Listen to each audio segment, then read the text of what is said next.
The story begins with a young boy named Elias Martin standing in a forest alongside his master. With a smile, his master hands him a demonic sword and tells him that from today onward, he will no longer be looking after him. He instructs Elias to find a companion, just one person, whom he can always forgive from the depths of his heart. Elias is surprised when he sees the demonic sword. His master places a hand on his shoulder and tells him that from now on, he will be a member of the hero's party. He adds that he has already spoken with the royal family, assuring him that even though he doesn't have any magic power, things will work out somehow. With that, his master wishes him good luck. Hearing this, Elias is completely astonished. He understands that his master wants him to make friends, but joining the hero's party to defeat the Demon King all of a sudden doesn't sit well with him. When his master entrusted him with the demonic sword, he also mentioned that the sword has never seen battle before. At the time, Elias didn't realize how strangely suited he would be to the sword, even though he has no magic power. It's only later that he comes to realize the immense power that was hidden inside it. Months later, he finds himself fighting demons alongside his fellow members of the hero's party. After receiving a tip about the demons' whereabouts, they came to this pass to investigate. As they fight, more demons suddenly begin to appear. Thomas the warrior and Isabella, a sage, grow increasingly tired having to fight the endless waves of demons. Although a single wyvern isn't much of a challenge, even S-rank parties would struggle against so many of them. He can see that everyone is reaching their limits. Elias calls out to Matteo, the hero of their party, and with a look of concern, he tells him that they're struggling because of the sheer number of demons. Matteo, his voice tense, responds that he's well aware. After having fought for hours, they are forced to retreat without achieving anything. The group is left exhausted and frustrated. Matteo turns his anger toward Elias. As they are walking back, he calls out to him. He asks him if he understands his role in the party. Elias, while carrying his pack on his shoulder, glances back at them, confused by Matteo's question. He simply replies that he is their companion. Unable to hold back his anger any longer, Matteo decides to come out and say it. With an angry expression, he tells Elias that he's nothing but dead weight. He also tells him that they no longer need him and he is fired. Elias's eyes widen in shock and he begins to sweat. In a nervous tone, he asks Matteo what he did to deserve being kicked out. Matteo responds sharply, telling him that there are two reasons. The first reason is that Elias is a liar. He explains that Elias has been insisting they follow a floating light, even though none of them have ever seen it. Elias insists that he did see a strange floating light. Even though he doesn't know what it is, he is sure it isn't something evil.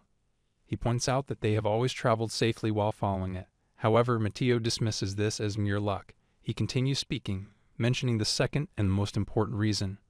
He tells Elias that he can't wield the demonic sword properly. Elias is left stunned by this revelation. He explains that demonic swords can be created by accident, through natural phenomena or artificially, under specific conditions. However, none of these swords can be wielded by someone who lacks the necessary aptitudes. He adds that although Elias has the right aptitudes, he still cannot draw out the sword's true power. Angered by those words, Elias responds that there has never been any issues because of that and he can still be of help in battle. He adds that he can still fight for everyone's sake. However, Matteo interrupts him, telling him that he simply isn't needed any longer. This dismissal leaves Elias feeling deeply hurt. He returns to his inn and lies down on the bed. As he reflects on his situation, he ponders what he should do next, feeling disheartened by the way the hero's party treated him. He recalls his master's words when he told him that he needs to find a companion whom he could always forgive from the bottom of his heart. Elias is brought to tears thinking about this. He really believed he had found trustworthy companions and had hoped to continue adventuring with them. After considering all of this, he wonders if perhaps he should simply become an adventurer on his own. He goes over to the Adventurers Guild to register. He is warmly greeted by the receptionist, a girl named Erin. She recognizes him immediately and calls him by his name, which surprises Elias. Curious, he asks her how she knows him. Erin replies with a smile that she knows him because he's a member of the hero's party. Elias, feeling down, tells her that he has been dismissed from the party. Erin is taken aback by the news. With a cheerful expression, she remarks that it sounds like Elias is now aiming to become an adventurer instead. She praises his positive attitude, saying that turning adversity into opportunity embodies the true spirit of an adventurer. She really is a glass-half-full kind of person. He thanks her in response, feeling reassured. He appreciates that she continues to treat him normally. Erin grabs some papers and informs Elias that she will register him as an F-rank adventurer right away. With a playful smile, she adds that they have just received a quest perfect for beginners. She explains that there is a recently discovered lake in a large forest about an hour's walk from the Imperial City, and his task is to explore it. Following her instructions, Elias sets out and makes his way to the forest. He strolls through the forest with a bag slung over his shoulder. Taking in the scenery, he comments on how beautiful it is. Reflecting on his time with the hero's party, he realizes that he always acted for their sake. Starting today, however, he plans to focus on his own well-being. As he continues walking comfortably, he suddenly spots a group of goblins ahead, and his eyes widen in surprise. Elias recalls Erin's warning about the possibility of encountering low-ranking monsters along his path and reminds himself to stay alert. Now hiding behind a tree and feeling nervous, he worries about having to fight. Suddenly, he sees the familiar floating light that he has followed before and realizes it's guiding him to a safe destination. Feeling relieved, he comments that the path illuminated by the light should be safe. Following the light, Elias eventually reaches the lake. He is taken aback by its stunning beauty. While exploring around, he suddenly notices someone approaching quickly. He hears the sound of footsteps and realizes that someone is running towards him. Suddenly, an elf girl and a water dragon burst into the area. He is taken aback by their unexpected appearance and struggles to understand the situation. His shock deepens when he realizes that the dragon pursuing her is a water dragon. The elf girl stumbles and falls to the ground, clearly in pain and terrified. Elias is bewildered by the presence of such a powerful monster. Normally, no monster stronger than a wyvern appears in this area. Seeing the elf girl in trouble, he knows he can't waste any time thinking. Determined, he draws his demonic sword and swiftly positions himself in front of her just as the water dragon is about to attack. With a resolute expression, he declares that he will help her. As the water dragon lunges to strike, Elias quickly jumps into the air. Observing the dragon's movements, he realizes that it's not very fast, so he might be able to defeat it. However, when he strikes the dragon's head with his sword, nothing seems to happen. He's surprised and realizes that the creature is tougher than he expected. Just then, the dragon prepares to attack him. Elias finds himself completely defenseless. If he gets hit, he will surely die. Suddenly, a barrage of attacks hit the water dragon, causing it to halt its advance. He soon realizes that these attacks are the elf girl's magic, known as Air Cutter. Elias realizes that he can't defeat the water dragon alone, but together with the elf girl, they might have a chance. With a grateful smile, he thanks her for her assistance. He lets her know that he'll act as the vanguard and asks her to support him from the back. She agrees with a nod. Meanwhile, the water dragon leaps into the water and submerges. Seeing the dragon retreat into the lake, Elias worries that they're at a disadvantage since they can't pinpoint its location. He feels uncertain about their next move. Suddenly, the elf girl speaks up, saying she'll smoke it out. She takes a deep breath and begins to channel her magic. After summoning a series of air cutters with her magic, the elf girl launches them into the water where the dragon is hiding. Elias realizes that by flooding the area with air cutters, they can force the dragon out of hiding. As the magic strikes the water dragon, it suddenly emerges from the lake, reappearing before them. With determination, Elias leaps at the water dragon, declaring that it's time for him to make his move. However, as he jumps, the dragon suddenly roars and fires a powerful beam towards him. Elias manages to barely dodge the attack, but some of his clothes are singed in the process. Shocked by the dragon's powerful attack, he lands back on the ground, drenched in sweat and filled with fear. The elf girl asks him if he's alright. He remains silent, surveying the area. The area that got hit by the beam has been completely decimated. If the attack had hit him directly, he would have been reduced to nothing. The elf girl explains that the dragon's roar is incredibly dangerous. Elias responds that he will be careful to stay out of its path. The elf girl assures him that she will support him with her wind magic. Elias believes that if he can strike the dragon's thick skin multiple times in the same spot, he should be able to penetrate it. And if they work together, they will improve their chances even more. Determined, Elias leaps at the dragon once more, while the elf girl assists him with her wind magic. As he approaches the water dragon, it roars and attempts to blast him again. But he narrowly avoids the attack. Meanwhile, the elf girl uses her wind magic to launch several air cutters at the dragon. While the dragon is distracted trying to defend itself, Elias swiftly leaps onto its head and drives his sword into it. The attack deals massive damage, but the fight is not over just yet. When he attempts to pull his sword out, he is startled to find it stuck. The water dragon begins to shake its head violently, and Elias is thrown off balance. While he is airborne, the water dragon roars and unleashes the attack at him once again. Although he manages to avoid most of the attack, his arm becomes completely engulfed by the beam. He crashes to the ground with a hard thud. The elf girl, witnessing the scene, is astonished and quickly moves closer to him, asking if he is all right. Elias sits on the ground, racked with pain in his right arm. He begins to worry about what to do next, wondering if they can continue fighting the water dragon with only one functional arm. He was struggling to keep up even with both arms, but now the situation has gotten even worse. As he wonders what to do, he suddenly hears a voice. He asks the elf girl if she said something. The elf girl looks at him, equally surprised. Elias tells the elf girl that he just heard a voice in his head. As he processes this, the voice returns, urgently calling for his help. Stunned, Elias stands up and wonders who could be calling him. The voice repeats its plea for assistance.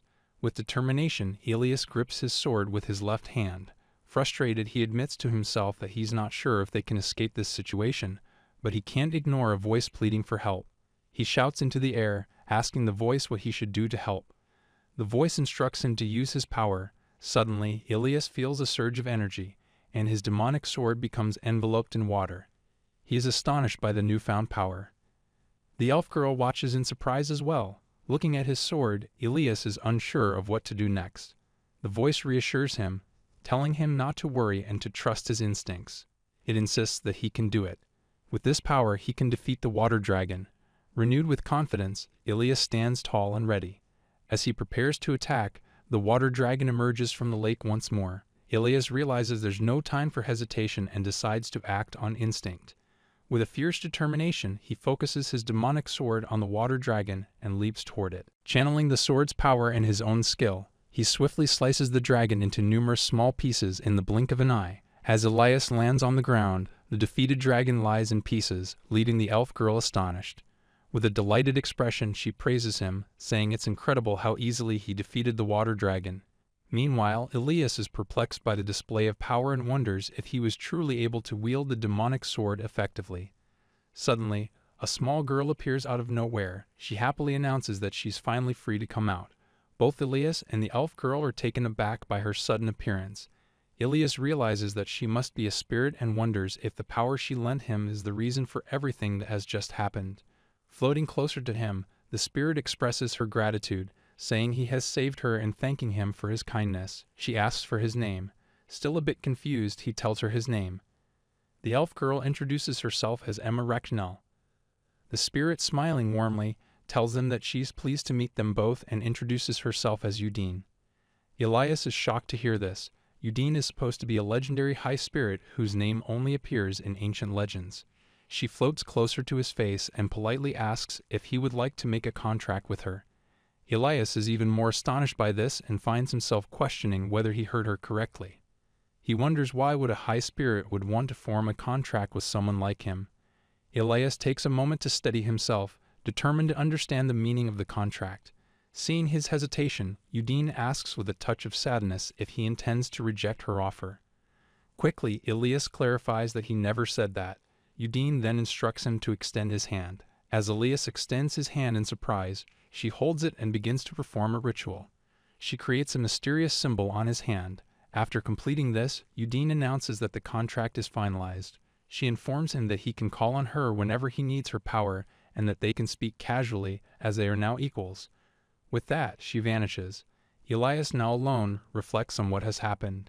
He acknowledges that he accepted the contract on impulse and realizes he still has no clear understanding of what it truly means. After everything that happened, Elias turns to Emma and asks if she is injured. Emma, however, seems more focused on something else. Without warning, she approaches him, takes his hand, and enthusiastically invites him to come with her to the Elf Kingdom. Elias is taken aback by this sudden and unexpected offer from Emma. He asks her what she's talking about. She explains that she has been tasked with finding a human who can see spirits. Stepping back slightly, she creates a few glowing orbs of light and asks him if he can identify the color of the lesser spirit gathering around her. Confused, Elias responds that he only sees blue. Elias asks if the ball of light is a spirit. Emma, surprised, confirms that he can see it but is unfamiliar with what it is. She explains that very few humans in the world can see spirits, and among human tribes, their numbers are so small they can be counted on one hand. Elias then understands why others cannot see the spirits. Elias admits that while he can see spirits, he doesn't think he'll be of much use. Emma, looking concerned, asks why he feels that way. He explains that his magic power is non-existent. He can't even perform basic magic and can only use his sword as an ordinary weapon.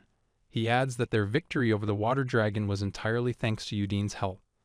Emma acknowledges that while most humans who can see spirits typically receive some kind of blessing, Elias' achievement of forming a contract with a legendary spirit is remarkable in itself.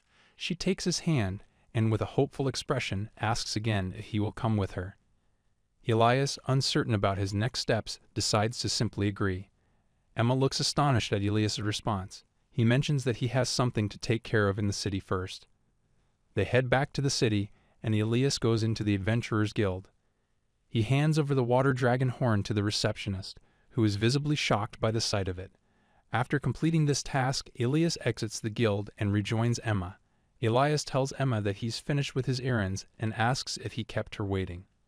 She smiles warmly and reassures him that he can simply call her Emma, dropping all formalities. She adds that since they'll be adventuring together for a while, he should feel comfortable treating her like a friend. Elias happily realizes that this means he'll have the chance to go on adventures with someone again. They continue on their way, and Emma mentions that they should find an inn for the night. Elias agrees, noting that they can find one along the way. Just then, someone calls out from behind, asking if Elias is still there. To Elias' surprise, it turns out to be Matteo and his companions. Matteo glances at Emma and comments that this is his first time meeting someone from the elf tribe. He adds that, as the rumors say, they are indeed beautiful. Emma thanks him for the compliment. Matteo introduces himself with respect as the hero of his party. Emma then gives her own introduction in return. Matteo turns to Elias with a piercing gaze and asks Emma if she is currently going somewhere with him. Elias is taken aback, while Emma responds affirmatively and asks why he wants to know. With a forced smile, Matteo then suggests that Emma might consider joining their party. He explains that they are looking for a strong party member, not someone like Elias who he dismisses as weak. Matteo suggests that adventuring with their party would be more beneficial, and his companions nod in agreement. Meanwhile, Elias feels a surge of anger at their audacity to invite someone already in his party. Despite the offer, Emma bows her head respectfully and declines Matteo's proposal. Emma apologizes to Matteo and explains that she prefers to adventure with Elias, not with heroes like them. Elias's face lights up in surprise at her words. Matteo, looking displeased, asks if she is joking. Emma thanks Matteo for his advice and adds that, in her opinion, Elias is stronger than the hero's party. Matteo and his companions leave with embarrassed expressions, and Matteo warns Emma that she will regret her decision later. As they walk away, Elias turns to Emma with a grateful smile and thanks her for her kindness. Emma, puzzled, asks him why he is thanking her. She reassures him that there is no need to be grateful for something she sees as simply the right thing to do. Noticing the pain in Elias' expression, Emma asks if he would mind sharing what happened with the hero's party. With a somber look, Elias begins to recount the past.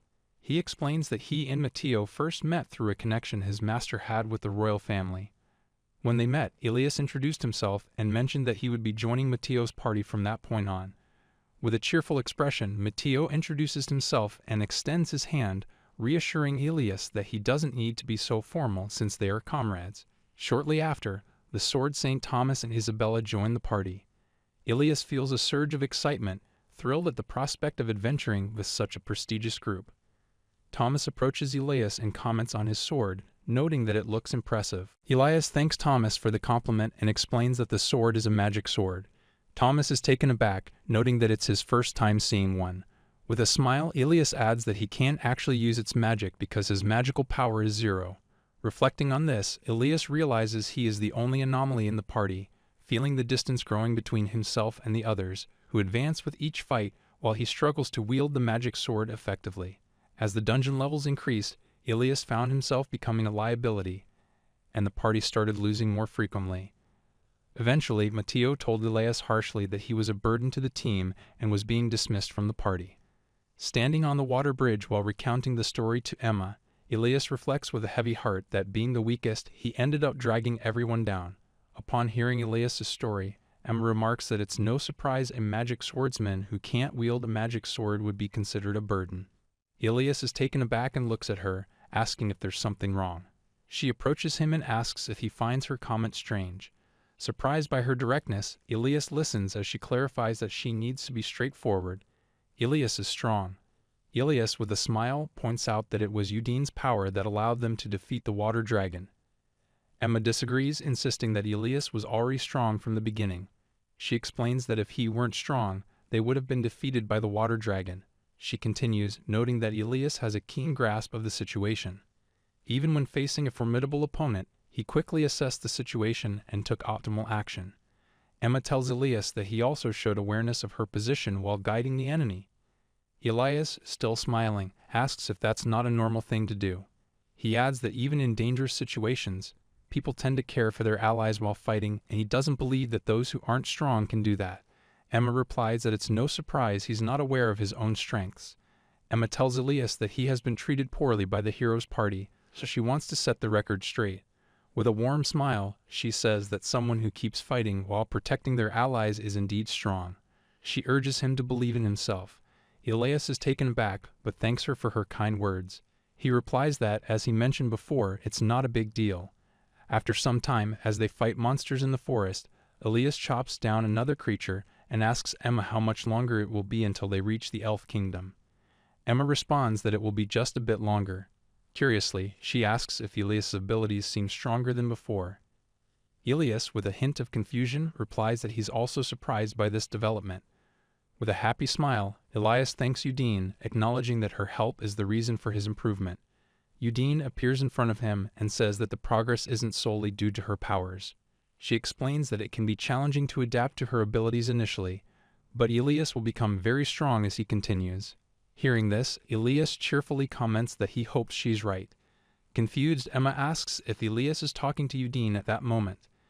Ilias, stunned, asks Emma if she can't see Udine. Udine explains that typically, only the contractor can see a spirit bound by a contract, unless the observer has powers comparable to those of a spirit. Realizing this, Ilias asks Udine if she can make Emma see her temporarily.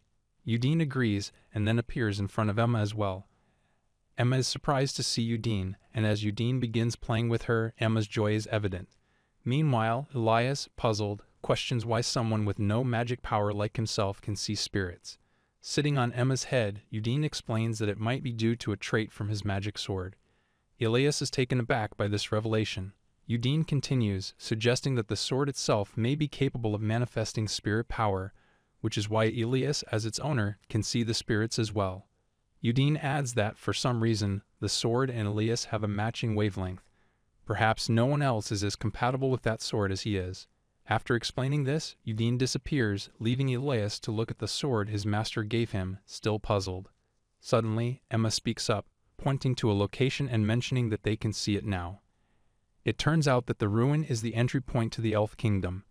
Ilias is astonished as he sees it.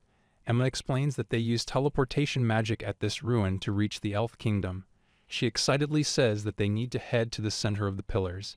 Ilias agrees, and they both move toward the pillar. As they enter the pillar, something unusual begins to happen. Ilias is taken aback by the sudden changes, and in the blink of an eye, the world transforms, and they find themselves in the heart of the elf kingdom. The elf kingdom is a breathtakingly beautiful and unfamiliar place to Ilias. He is in awe as he takes in the scenery. Emma, brimming with happiness, points out that her house is just up the stairs. She leads the way, with Ilias following her and taking in the surroundings. He wonders about Emma's home and marvels at the grandeur of the kingdom. As they walk, a group of people notices them. Upon recognizing Emma, they are visibly amazed. Emma approaches them, and they greet her with blessings and prayers. After bidding farewell to the group, Emma and Ilias continue their walk towards her home. Soon, they arrive at a stunningly beautiful and expensive mansion. Emma informs Ilias that this is her house, and he is immediately awestruck by its grandeur. As they enter, Ilias marvels at the mansion's beauty. Emma advises him to be careful not to get lost, given its size.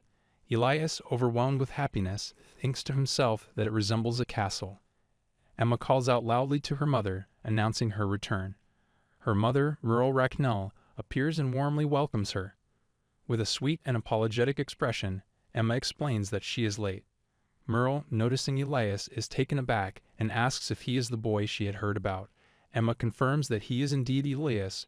At that moment, Emma's father also arrives, and Emma's face lights up with happiness upon seeing him.